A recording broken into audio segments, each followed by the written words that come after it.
Good morning, South. Please stand for the Pledge of Allegiance with the leaders of South's latest musical production. I pledge allegiance to the flag of the United States of America Keep going. and to the republic for which it stands, one nation, under God, indivisible, with liberty and justice for all.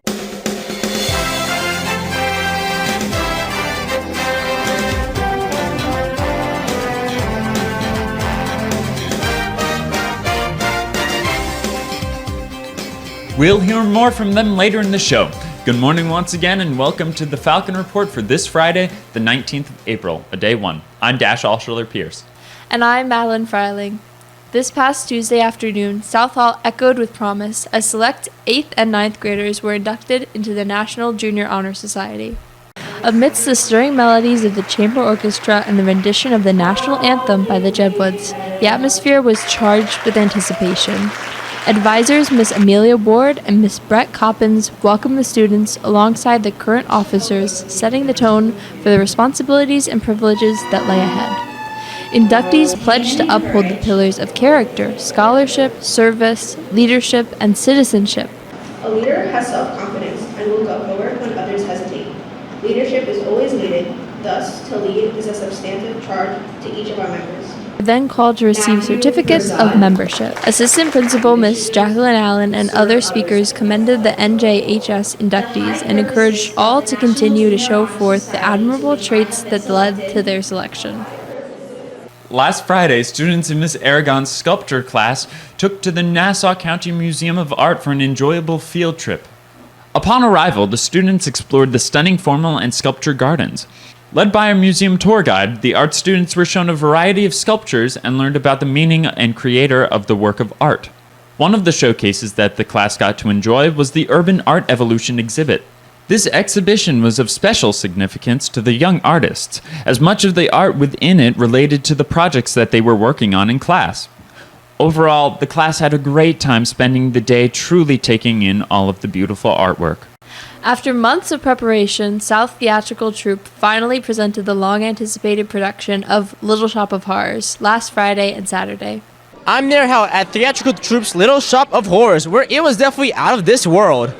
The story focused on the plight of two young workers in a failing flower shop. Seymour, portrayed by sophomore Johnny Rosado, and Audrey, brought alive by junior Summer Torres. Now you were saying, flowers grow for Uncle Sarge, flowers for none to rush, flowers to the funeral home. Besides dealing with life on Skid Row and an overbearing boss who was senior Jonathan Roy Concepcion, the two also had to deal with Audrey's abusive and narcissistic dentist boyfriend, who senior Dash Alschuler-Pierce masterfully acted. That's what my mama said. What did she say? She said, my boy, I think someday you'll find a way.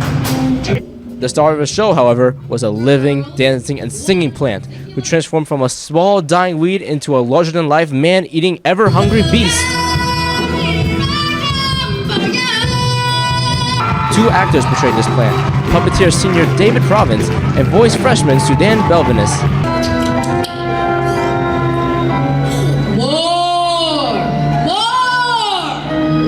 Beautiful music was added by the Greek chorus trio, who helped add drama and intrigue to the show. Senior Tabitha Moore, senior Roxanne Padilla, junior Tiffany Gonzalez were among the few not to become plant food by the show's end. The musical was enhanced greatly by the 18-member pit orchestra, whose live music contributed greatly to the energy and excitement of the show. The play culminated in a resounding message from all: don't feed the plants. So, how was the show? The show was amazing. This was my favorite by far. No offense to other musicals, but I don't know. I just really love the environment that I had while I was doing the musical. Everyone was so nice to me. They were very inviting, and I'm so glad I got to be Seymour this year. The show was so fun and amazing. It turned out great, even though my voice was shot for like a week. It was good. It was incredible. I am so honored to be working with incredible castmates and friends. It was also my first time doing this. I'm glad I did it. This was my first time ever doing it, so it's really fun. I really enjoyed it. So, how was the show? I'm not gonna lie, the show was pretty good. Actually, it was amazing, especially because I get to eat people. Well, there you have it, folks. For the Falcon Report, I'm Anthony Utica. I want to celebrate tonight. Giselle Chiruno had a chance to speak with some of the cast and production. So, what would you say your favorite part of the show was? My favorite part of the show was working with this guy because she's wonderful, and the show wouldn't really happen without her, and it's been the most awesome time working with her.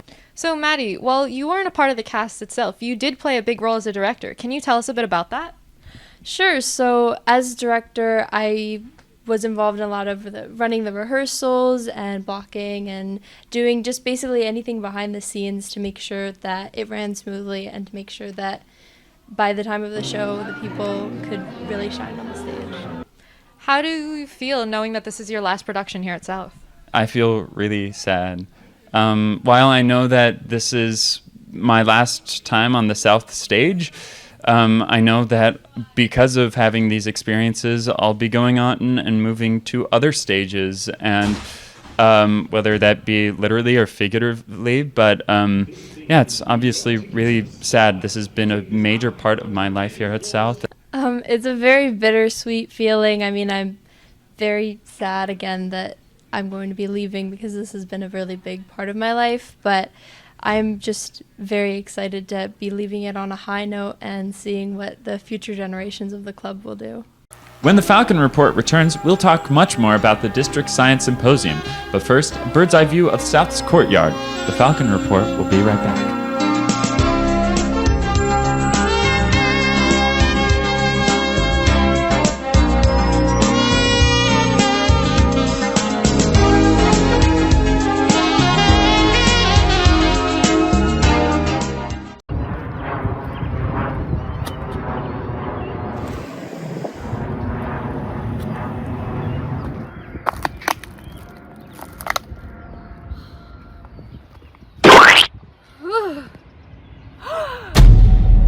Ugh, PU.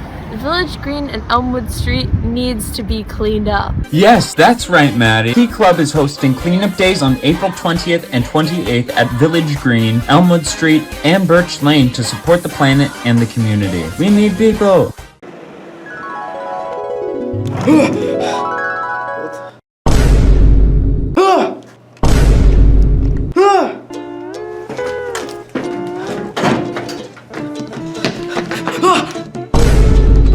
What does this mean? Wait, I remember it. Carbonero, the senior remix. Also, I gotta get one of those good shirts. On Tuesday, students of Miss Melissa Terragrosa and Mr. Jeffrey C. were met with the annual Science Symposium to share their research with fellow students. Seniors gave their project presentations with the grades 10 through 12 all set up in North's cafeteria to share the accumulation of that year's work. While perusing each other's presentations, they were also treated to the privilege of listening to students across the district. Family, friends, teachers, mentors, and even Dr. Wayne Loper attended. The experience was truly one to remember and certainly left a lasting impression on the students. The spring weather is coming in hot. We throw to Zachary Moore for the spring feeling in this weekend weather report. Zachary? Although spring break appears to begin with gloom, the weather will soon improve to bright, clear skies. Today will be mostly cloudy with some afternoon showers. Tomorrow and Sunday will be primarily cloudy with a breeze. The rest of vacation appears to be a mix of sun and clouds that improves to sunnier weather. Have a great spring break, South. Back to you in the studio. I wonder, how's the track team doing this season? Let's turn to Jackson Hunter, who has all the details. Jackson? You could say the track team ran home with victories in their last home meets. Track and field both celebrated their senior meet for their last home meet. The teams both went against Carl Place and Lawrence High School to have an incredible meet. Some of the major highlights included Andre Russell finishing the 400 meter, coming in first. Both Devin and CJ Bernard finished first and second place in the 800 meter and the 600 meter. Michael Sugu placed second in the 100 meter.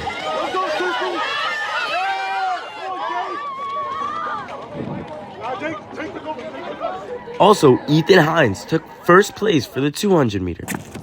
We saw Lonnie Creech taking first, both in the shot put and the disc throwing, as he came out with a season best of 119 feet and 11 inches. Taking more wins for South were seniors Jake, Matt, and Christian taking first place. At the end of both meets, seniors got all together for one last home photo with each other to end off an amazing meet. And that's sports.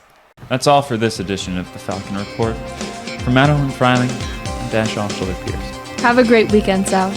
So, Dash, how do you feel about the musical being over? I didn't really like my performance. No, you did a great job. Keep going. No.